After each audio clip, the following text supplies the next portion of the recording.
to Women Lead, a production of the Women of Color Empowerment Institute. We are your hosts. I'm Bernadette Norris Weeks. I'm Michelle Austin Pammies. And I'm Kathy Eggleston. We have a very special show for you today. We're going to be talking about the elections and the importance of elections in our democracy.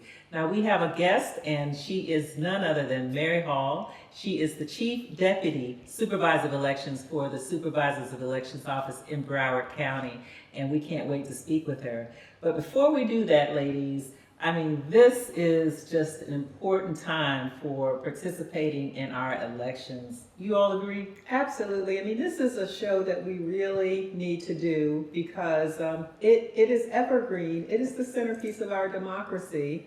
I, for one, am concerned that we don't seem to have the same level of commitment to voting, especially among our young people, that we did in the past. And so we've got to educate and re-educate our community about the importance of voting. You're absolutely right. We're tired of the apathy, really. At a critical time in U.S. history, people are thinking, well, maybe I won't vote. This is not the time. This is not the time, folks. This is not the time. Because people have fought to get you voting rights. Voting is what makes the difference. It makes you decide who your leader is going to be. And the American public in general needs to get a grip. In our community in particular, we're going to focus on here in South Florida. There is so much yet to be done right here. Right here, but I'll tell you, one of the things that we hear most often is, this is the most important election ever. And I think people have just gotten so used to hearing that they think of it as a cliche even.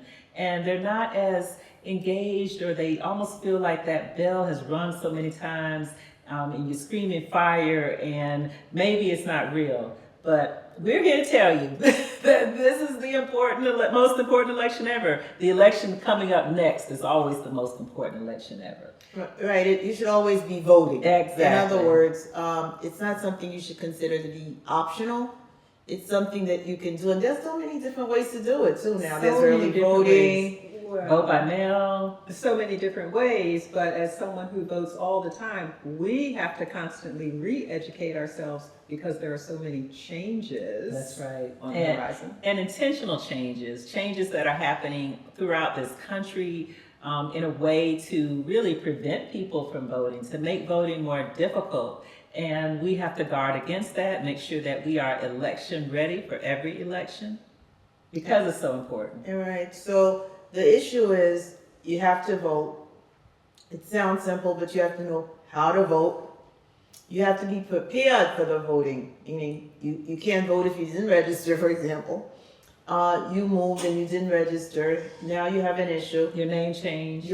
Whatever. There are things to keep up with, and no one better to educate us in this regard. We're going to be speaking to the woman, the one who has been at the Supervisor of Elections doing the work since 1986. The legend. Mary Hall. So stay with us. We'll be right back after these messages with Mary Hall, Deputy Supervisor of Elections for the Supervisor of Elections Office in Broward County.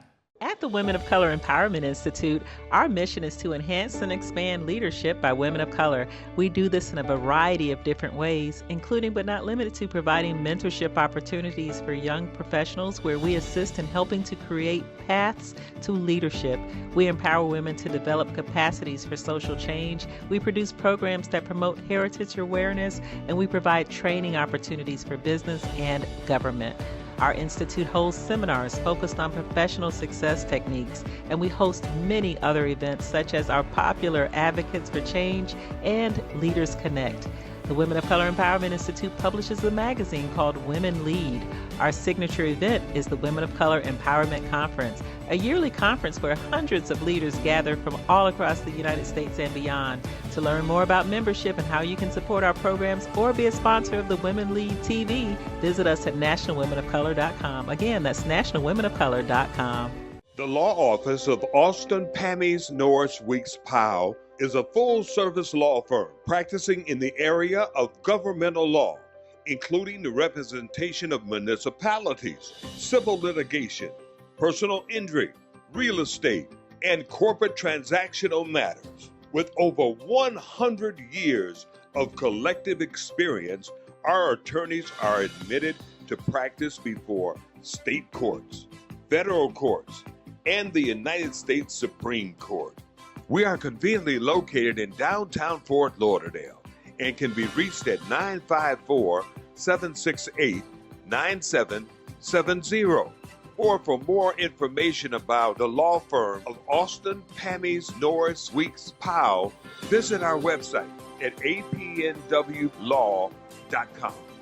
That's apnwlaw.com. Welcome back to Women Lead. We have with us today the marvelous Mary Hall, who is the Chief Deputy Supervisor of Elections for the Broward County Supervisor of Elections Office. Welcome to the show, Mary. Thank you, ladies. Mary. So happy to be here. Yes. So we know that this is a really critical time, and in fact, every time is kind of a critical time, right, for elections. But we wanted to have somebody who really knew the integral aspects of ins and outs and changes of election laws, and to come in and talk with us. So I guess our first question for you, Mary, just for our viewers' sake, because Michelle and I and Kathy, we know you and we've been knowing you for a long time, but tell us, how did you get involved with elections? How I got involved was, I was in high school and they came out to do a voter registration drive, registering the high school students. And I said, oh, that's important. So I started gathering people up to register to vote. And I said, you know what, that's what I'm going to do. I am going to make sure that every individual that I know are registered voters, and not just registered, they got to vote. And I came down to the Supervisor of Elections office maybe 3 years later, and I got that job. And that was 1986? That was 1986. Wow. And what are some of the various roles you served while at the supervisor's office? I started out at a administrative assistant. Then I was a supervisor, a director, and then I became the chief deputy supervisor of elections. Awesome. So, voter registration is so important. Yes. And I know that there are a lot of changes, not just here locally, but a lot of the changes that are happening in Florida are happening in different states across the nation. So what should we be knowing and looking for in Florida, and what trends are you seeing out there? The main information that we need to let our viewers and our citizens know about voter registration is that you need to fill out the application, check your status, make sure every facet of your address is up to date, make sure your signature is up to date, make sure that we have all the pertinent information if you want to be sure to receive a vote by mail ballot. Well, I'll be your test case. Mary, I've voted before. I'm sure I'm registered. Do I need to do that? I will look you up and see your last name, please. Can I have your last name? Can I have your address? I need your date of birth. Once I check your status and let you know that you have been voting and your address is active, your name is active, then I would ask you, would you like to vote by mail? If you want to vote by mail, now with the law changes, you need to fill out a new registration form if you do not have your last 4 digits of your social security number or your Florida ID or your Florida's driver's license. Very important. Very, very important. You can call and give us that information, but we still need you to fill out a new voter registration application, giving us those 4 digits or your Florida driver's license or your Florida ID. What about That's signature the new law change. If your signature change, you fill out the application. There's a spot on there that says update signature. And the new applications just arrived to our office in April. Law change, no more old application. You got to fill out the new application on the new form. On the new form that's provided for vote by mail and registration. So don't just let someone hand you. So basically, let's talk about timing. Okay. So today, if you had registered to vote by mail 6 months ago, are you good? You are good. If you have done it maybe back in 22 of November, every November your absentee is going to expire. Your vote by mail will expire every November. It'll go into, we'll notify you. That's the one thing we do. We notify each and every voter that was on our voter rolls. In 2020, we had over 600,000 citizens to request vote by mail. Right now, today, while we speak, it's only 160,000. Oh, wow. Nice. That's So we good. have to make sure that we are educating our citizens about vote by mail. Wow. And so what is the supervisor's office doing right now to educate the citizens? The supervisor's office just sent out to all the 400,000 individuals that were on the rolls that had their vote by mail expired. We sent them a new application, begging them, asking them to go ahead and request a new vote by mail. The thing is, for those who haven't registered at all, who are not registered to vote, in terms of timing again, when is it too late? You have 29 days before the election, and we will be out everywhere we can go trying to make sure that you are registered to vote. We just completed our high school voter registration drive where we registered over 8,600 new applicants. Very nice. Mm-hmm. So That's great. if you don't get to these people, but they're interested in getting their registration, where do they go? We have several offices. We have branch offices in every city just about now. We have 6 different offices: Hollywood, Pembroke Pines, Pompano, different areas you can go. Dania, you can go and register to vote. What about the drop boxes? Do those still exist? It used to be a time where, to be convenient, there were drop boxes. Drop boxes now could only be open during early voting. The mandatory dates for early voting. Early voting we've always done in the primary 9 days. In the general, we do 14 days. So what I would ask is follow us, www.browardvotes.gov, and you'll find the whole list of secure ballot intake stations. And are there as many as there always have been? There's more. We're trying to have over 30 early voting sites. Right now we are at 27 early voting sites.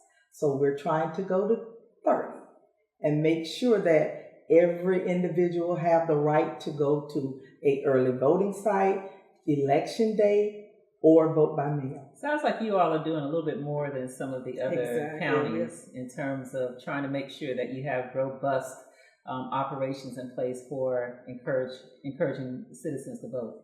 Yes, we also go out, we have a program called Supervised Voting, where we go into the nursing homes, we go into assisted living facilities to make sure that those individuals are educated and know how to come and we make sure they vote then. We'll go back, we register them, and then we'll go back and make sure they vote. At the Women of Color Empowerment Institute, our mission is to enhance and expand leadership by women of color. We do this in a variety of different ways, including but not limited to providing mentorship opportunities for young professionals where we assist in helping to create paths to leadership. We empower women to develop capacities for social change. We produce programs that promote heritage awareness, and we provide training opportunities for business and government. Our institute holds seminars focused on professional success techniques, and we host many other events such as our popular Advocates for Change and Leaders Connect. The Women of Color Empowerment Institute publishes a magazine called Women Lead. Our signature event is the Women of Color Empowerment Conference, a yearly conference where hundreds of leaders gather from all across the United States and beyond. To learn more about membership and how you can support our programs or be a sponsor of the Women Lead TV, visit us at nationalwomenofcolor.com. Again, that's nationalwomenofcolor.com. So let's just break it down, Mary. So, we talked about how we've been knowing you for a long time and understand the operations of the office. In fact, Michelle and I have represented the supervisor's office for many years ago. And what I am wondering is, what are some of the things that you found most effective from your vantage point in terms of engaging voters to really, exercise their right? I think the Neighborhood Partnership Committee, we have that quarterly, and now it has increased to where it's about 60 to 70, 100 individuals come out. Any invitations that we receive, we are going out and making sure that we have representation at all of the speaking engagement, clerks meetings. I'm impressed that you're doing all of that in your office, but I'm really trying to put the burden back on the voters, the individuals who need to go out there to vote. Can you just tell them the different ways that they have to access voting and really to push them and encourage them to do the things they need to do? Voters have a right and responsibility, as you are saying, but if we don't give them all the information and educate them, they're not going to do it.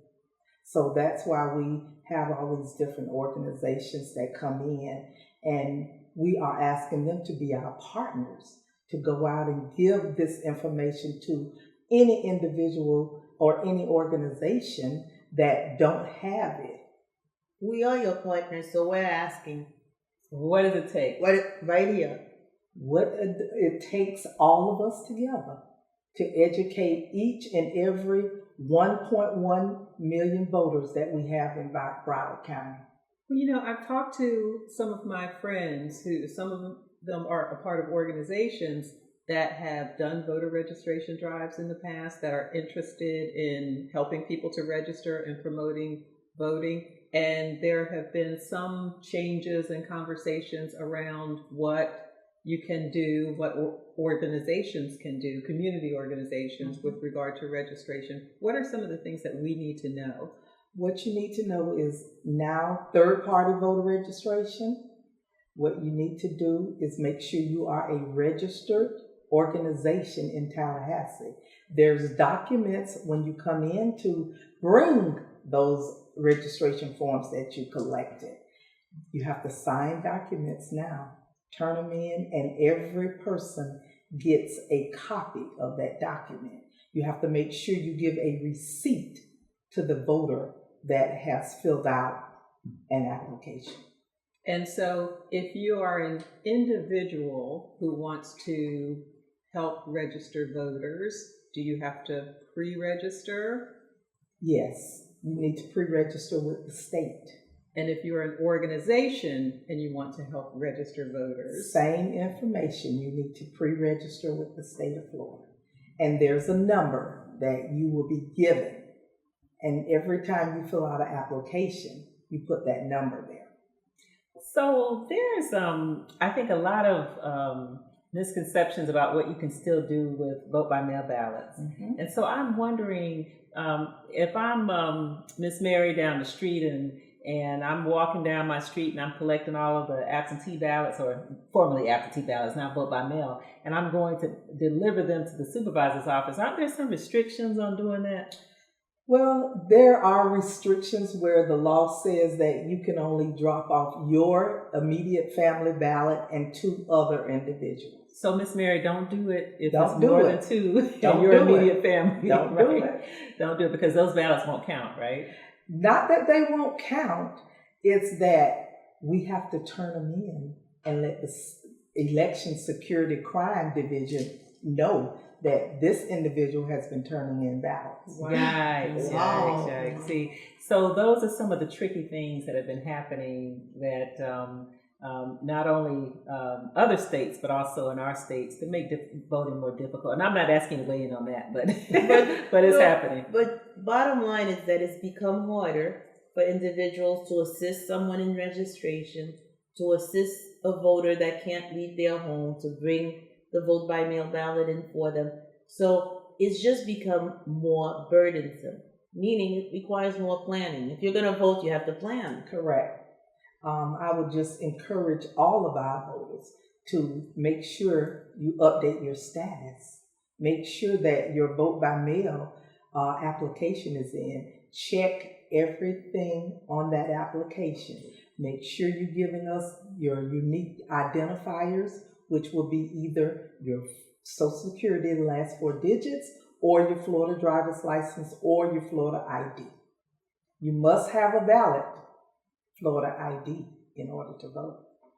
For folks who want to volunteer as poll workers, have there been any changes about that? The only good change that's with that, I'm so glad that you asked that question. We are protecting our poll workers because that's a very touchy subject there. Poll workers are paid volunteers, and they are in there trying to do a civic duty, meaning help and assisting everyone to vote. So any poll workers, we're waiting for you, and we pay you by Zelle. Oh, wow. It can't get any easier than Very that. nice, very and nice. what's the number for the supervisor's office? Just curious. The phone number for our office is 954-357-8683. 357-VOTE. So if people are looking for a summer job or any kind of job for the duration of a elections period, that's the place to vote. That's the place to go, right? That's the place to go. Yeah. And for our poll workers, 954-459-9911. So before we let you go, Mary, I'm curious about what are some of the difficulties that you all face? Do you have a certain challenge that is ahead of you as elections officials that you're you need people to just help or chime in on? What can you tell us? We need everyone to help us put on the election, as far as from the poll workers to the voter system technicians. We need clerical workers. We need trainers to come in. We train over 10,000 people. So we are asking, if you are available, retired school teacher, give us a call. We want you. High school students, we want you. No, so Mary, it's very good of you to let people know that there are also opportunities at the Supervisor of Elections office. They can do a civic duty and at the same time Get paid. By Zelle. Exactly. So we do appreciate you having come by and to share your knowledge about the election process. And really, we need your support. You are providing us with extraordinary support so that people out there can know about their rights and that they exercise the right to vote. At the Women of Color Empowerment Institute, our mission is to enhance and expand leadership by women of color. We do this in a variety of different ways, including but not limited to providing mentorship opportunities for young professionals where we assist in helping to create paths to leadership. We empower women to develop capacities for social change. We produce programs that promote heritage awareness, and we provide training opportunities for business and government. Our institute holds seminars focused on professional success techniques, and we host many other events such as our popular Advocates for Change and Leaders Connect. The Women of Color Empowerment Institute publishes a magazine called Women Lead. Our signature event is the Women of Color Empowerment Conference, a yearly conference where hundreds of leaders gather from all across the United States and beyond. To learn more about membership and how you can support our programs or be a sponsor of the Women Lead TV, visit us at nationalwomenofcolor.com. Again, that's nationalwomenofcolor.com. The law office of Austin Pammies Norris Weeks Powell is a full-service law firm practicing in the area of governmental law, including the representation of municipalities, civil litigation, personal injury, real estate, and corporate transactional matters. With over 100 years of collective experience, our attorneys are admitted to practice before state courts, federal courts, and the United States Supreme Court. We are conveniently located in downtown Fort Lauderdale and can be reached at 954-768-9770. Or for more information about the law firm of Austin, Pammies, Norris, Weeks, Powell, visit our website at apnwlaw.com. That's apnwlaw.com. Ladies, that was an incredible interview with Mary Hall. I really enjoyed that. I think we all learned a lot, right? Absolutely, I learned so much. Now, one of the things we have to talk about, though, we do have to talk about the fact that we as women, the show's Women Lead, so we're always talking about getting more women elected to office, etc. And what does it take? It takes stepping up and doing our civic duty and actually running for office and encouraging others to run for office. When we see leaders, women that we know have real potential to step in and do great service, we should encourage them to step up and run for office. We have to encourage them. I saw Jeff Canada, who founded the Harlem Children's Zone, speak a few years ago. And the thing that I took away was he looked at us and he said, "No one is coming to save us. No one. We must save ourselves." The other thing is that once you have a woman leader now running, you have to vote. And Mary just explained what a process that voting can be. And I'll tell you, one of the things about the process that we didn't talk about with Mary is the fact that every other year, there used to be a requirement for purging voters, taking voters off of the voting rolls. Now that happens every single year. Every year. So you need to check on your election ready status, make sure that you're prepared to vote, and most of all, ladies, we need to vote. So that's what we need to do. Get ready to vote. And also get ready to go on our website, nationalwomenofcolor.com. Check out our upcoming conferences, what we're doing, and how to be a part of the Women of Color Empowerment Institute family. So until the next time, be empowered.